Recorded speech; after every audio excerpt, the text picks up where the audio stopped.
We're very, very fortunate to have found two brilliant, thoughtful, and talented individuals to form the curatorial team for this exhibition.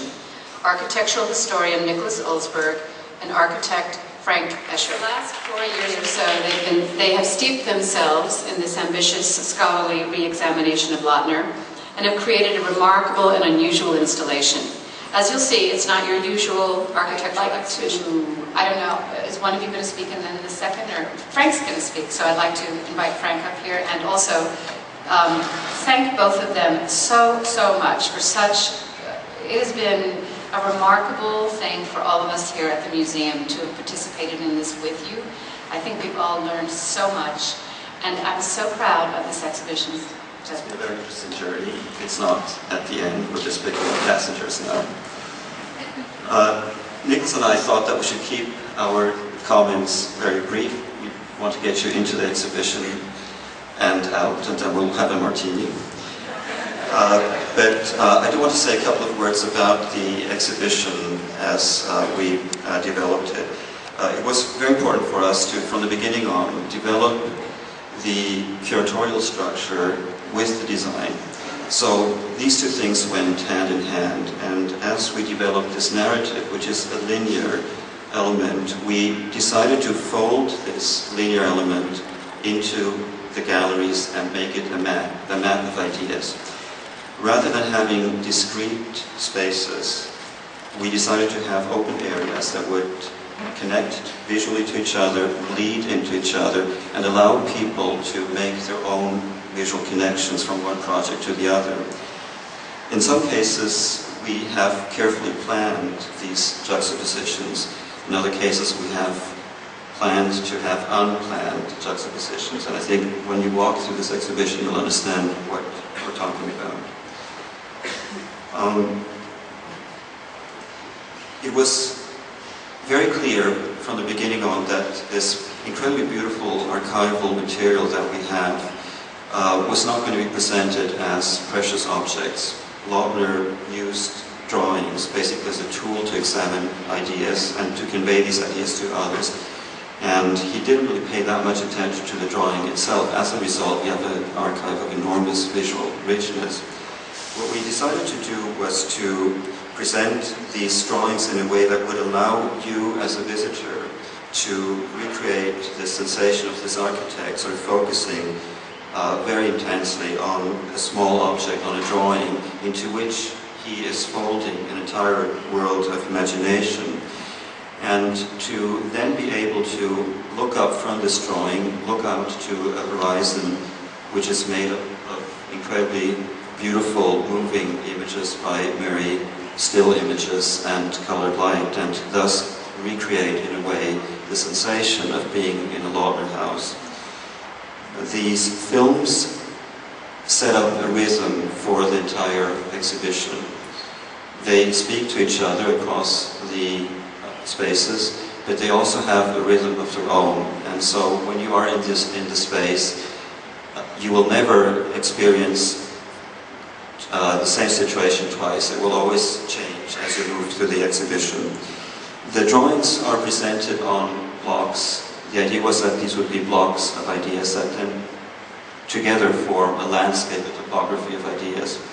This was the idea to then have this landscape sort of represent this shaped ground, the earth, the ground that Lautner worked with, and to show these drawings basically as sculptures as they emerge from the ground.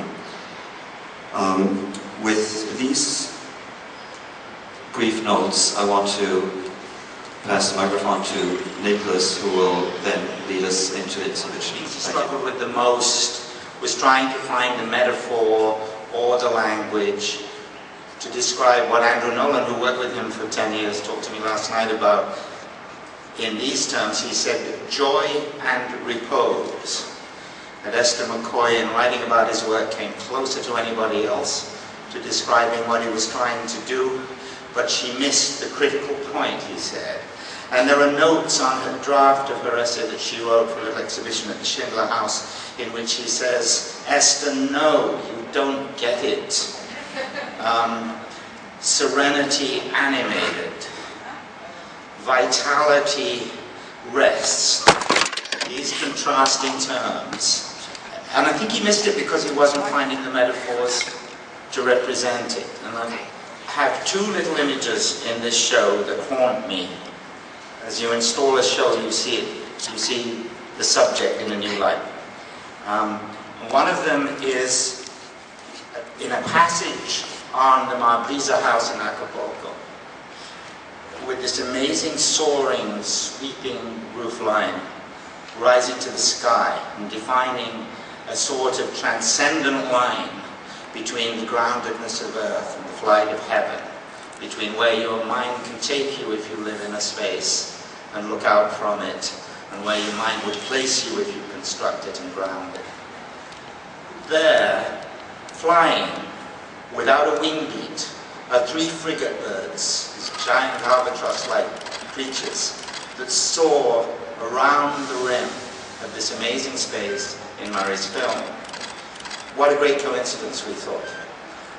But the owner of the house said, no, no, no, they do it all the time, because in fact the roof creates hot air currents that sustain flight with no movement. And the birds have learned that it's there, and they come to it. And I don't want to get extravagant in my language, but I suggest that that is what the architecture is trying to do to you as you live within it and experience it.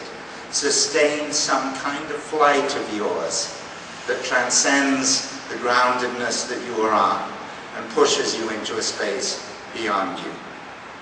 There's a tiny little image at the beginning of the show, on the Midtown School, which we have on the panel, in which a teacher, tall teacher, in this space designed for tiny children, a little tent-like structure that you feel could move to any point in the city it might choose to be.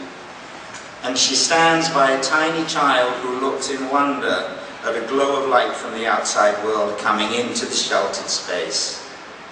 And I think too, without being too extravagant, that this idea that Lautner is the teacher, sheltering you as you look into something that gets beyond the structure you're in, beyond where your imagination can take you, into something that transcendent. So there is an ethereal quality to this work that is, I think, communicated in the lines and horizons that Ravi and Frank have so brilliantly designed into this exhibition. That the recessions, the glows on the wall, the movement through the space, and so on. It's not just a question of emulating the experience of being in the house. It's also a question of trying to achieve what he thought architecture alone could achieve, is that transcendent, physical, time-based relationship between man and the universe that was his art form and the poetry he was after. So, if anyone walks away from this show forgetting the name of John Lautner, but remembering what architecture might do, I'm perfectly happy. Thank you.